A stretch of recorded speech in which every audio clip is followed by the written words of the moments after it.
This is just spirit. That is to say, they think out ways of wangling around it. And that's what we do all the time, don't we? The moment Congress passes a law, tax law especially, all the lawyers get together and they think they fill it full of holes. They say, well, it didn't define this and it didn't say that. And some of those Confucians wanted to put the language in order and to make all the words mean just so. But the Taoists laughed at them and said, if you define the words, with what words are you going to define the words that define the words? So they said, therefore, the emperor should not have written the laws down, because a sense of justice is not something you can put in words. It's what our lawyers call equity.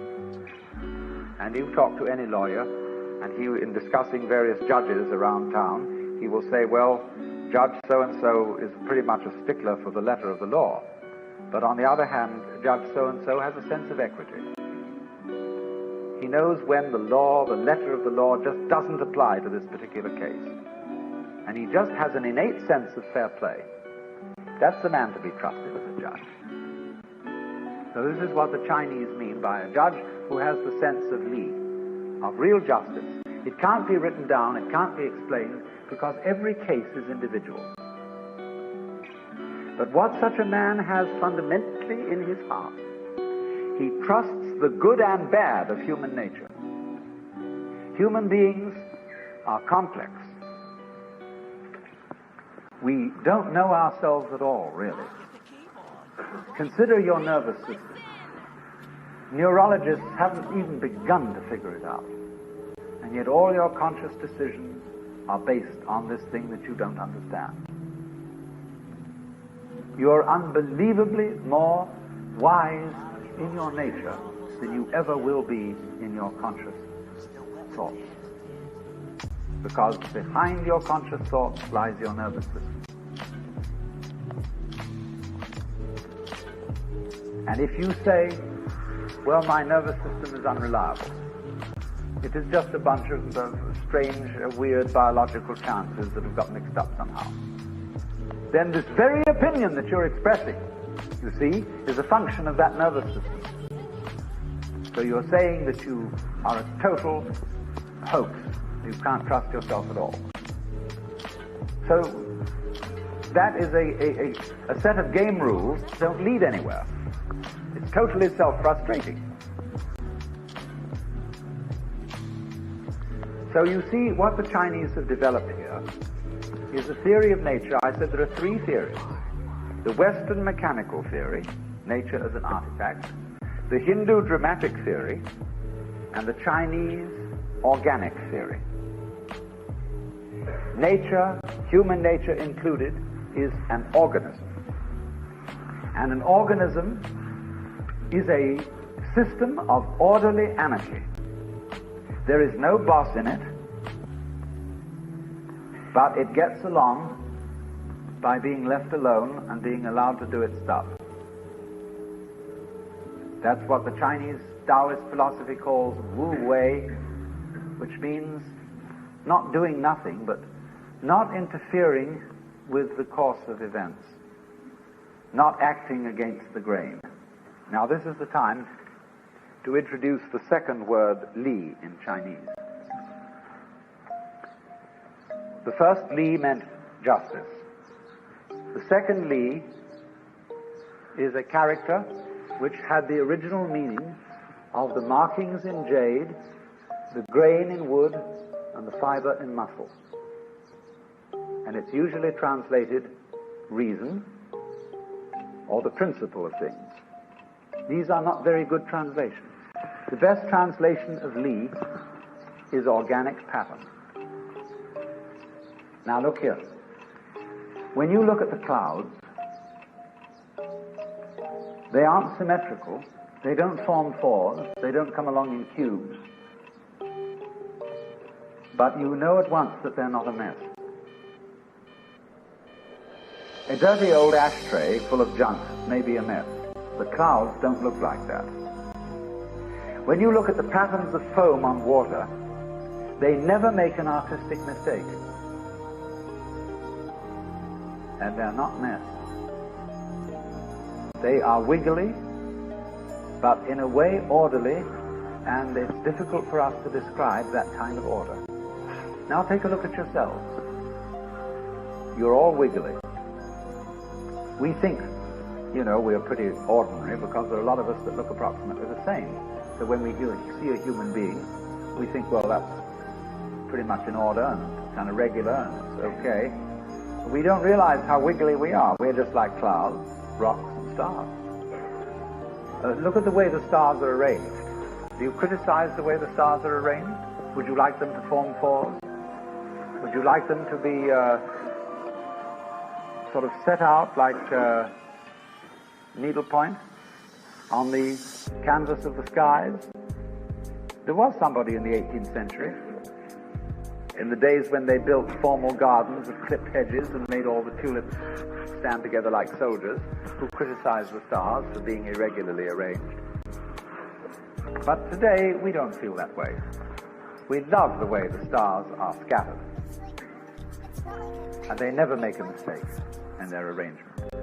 What about mountain ranges? Do you criticize the valleys for being low and praise the peaks for being high? You just say it's great, it's the way it is. Now that kind of order, the artist pays a tribute to it by painting a landscape. People, in every national park, there's a place called Inspiration Point. And people go there and they say, oh, it's just like a picture. And nobody knew this 400 years ago. It took the artists to paint landscape, and then people realized how beautiful it is. Nowadays, artists are painting pictures of damp, stained walls and floors where people have dropped a lot of paint. And one day people will walk into a room where there's a lot of paint been scattered on the floor and a general thing, and they'll say, my goodness, it's just like a Jackson Pollock. Oh, ain't it just like a picture? See? It always takes the artist to show us the vision. But of course, in the meantime, it is difficult. You go to an exhibition of contemporary non-objective painting, and a kind of square fellow walks in there and he says, that's not what I call a picture. Because it's against his prejudices. But I say to people now, excuse me, wait a minute. Take a look at that again. I'm going to tell you something. That painting is a colored photograph of guess what? And he looks at it in astonishment, in entirely new eyes. What could that be a photograph of? He begins to see it might be a photograph through a microscope of globules, of germs floating in liquid. It might be anything, but there it is. It suddenly comes at him. Goodness knows whether that was what the artist intended, but that's the method of giving people a shock, of seeing things in a new way.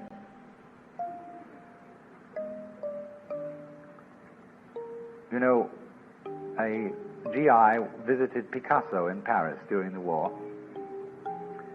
and said, I can't understand your paintings. They're absurd. Life doesn't look like that. Picasso said, do you have a girlfriend? He said, yes. Have you a picture? He said, yes. Show it to me. So he drew out his billfold, and there was a little colored photograph of his girlfriend. And Picasso looked at it and said, is she so small as that?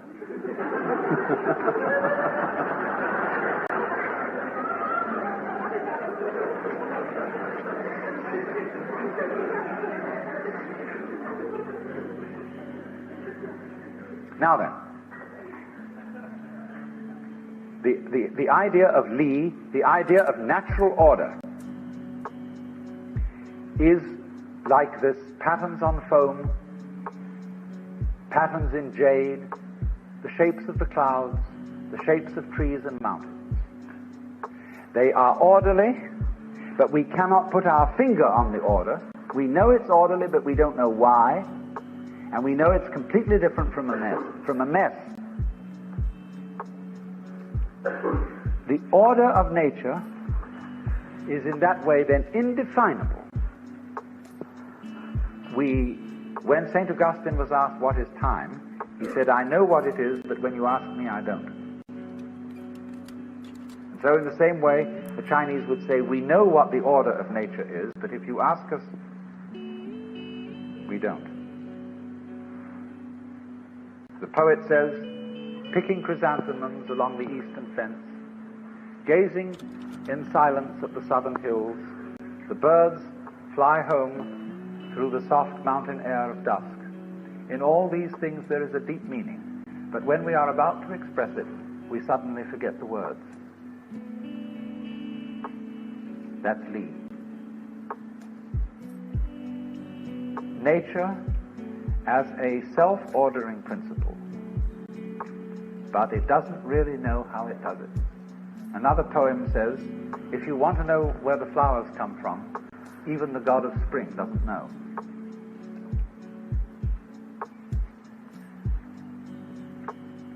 This is a very remarkable attitude to nature.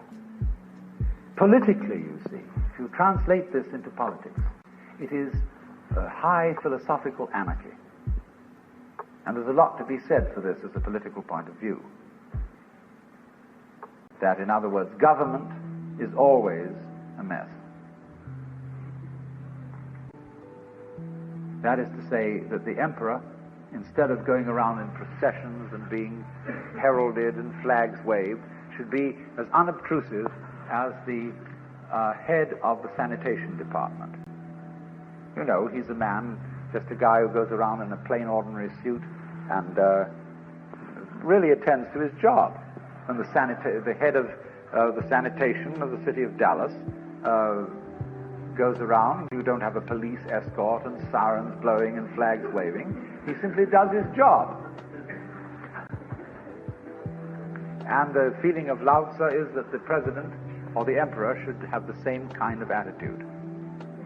That he should simply help the people and retire and not claim any merits for it.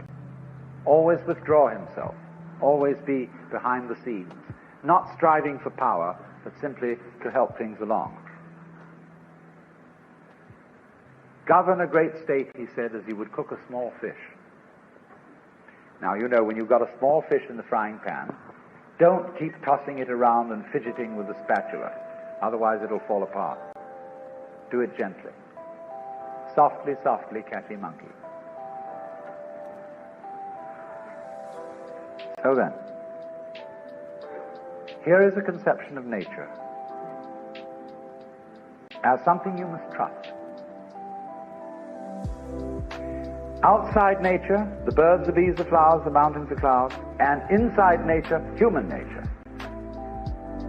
Now, nature isn't trustworthy completely. It'll sometimes let you down with a wallop. But that's the risk you take. That's the risk of life. What's the alternative? I do not trust nature at all. It's got to be watched. Do you know what that leads to? It leads to 1984 and Big Brother. It leads to the totalitarian state where everybody is his brother's policeman, and where everybody is watching everybody else to report them to the authorities, where you can't trust your own motivation. And everybody is busy keeping records of everything. It's much more important to record what happens than it's much more important that you have your books right than that you conduct your business in a good way. In universities, it's much more important that the registrar's records be in order than that you're a vulture. So, you don't have to go on living, but it's a great idea, it's a great thing if you can learn what the Chinese call purposelessness. They think nature is purposeless. What's it all about? They say, well, it's because they need to survive. Well, why survive? What's that for? Well, to survive. See, human beings are really a lot of tubes. And all living creatures are just tubes. And these tubes have to put things in at one end and let it out at the other. Then they get clever about it and they develop nerve ganglia on one end of the tube, the eating end, called a head. And it's got eyes in it, it's got ears in it, it's got little organs, antenna and things like this. And that helps you to find things to put in one end so that you can let them out the other. Well, while you're doing this, you see, the stuff going through wears the tube out. And so, that the show can go on, the tubes have complicated ways of making other tubes who will go on doing the same thing. In at one end, out the other. And they say, well, that's terribly serious. Awfully important. We've got to keep on doing this.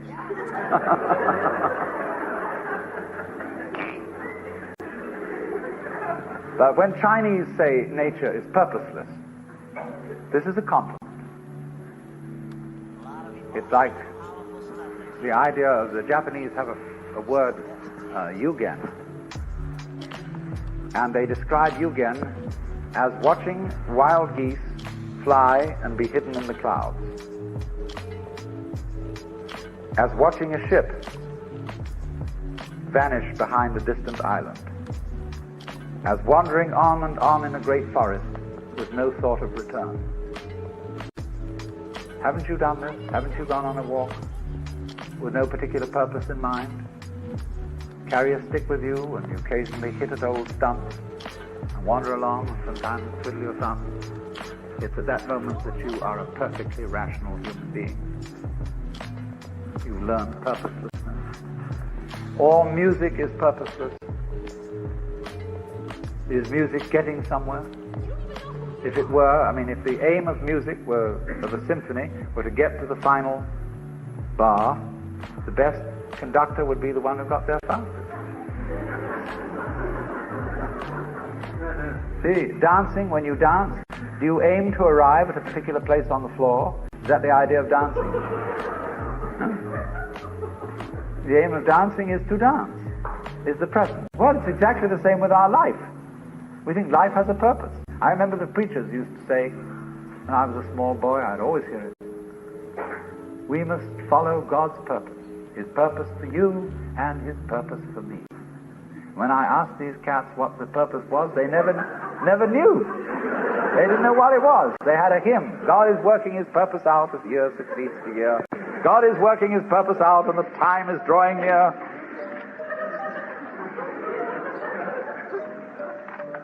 The time when the earth shall be full of the glory of God as the waters cover the sea. What's the glory of God? Well, they weren't quite sure. I'll tell you what it is. In heaven, all those angels are gathered round the glory of God. That is to say, the which than which there is no whicher. Catholics call it the beatific vision, the Jews call it the Shekinah. And there are all those angels. And they're standing around it and they're saying, Alleluia, Alleluia, Alleluia, Alleluia. It means nothing. They're just having a ball. See, that's what happened in the beginning. When God created the universe, it was created like all stars, all planets, all galaxies. They're vaguely spherical. He created this and He said, have a ball.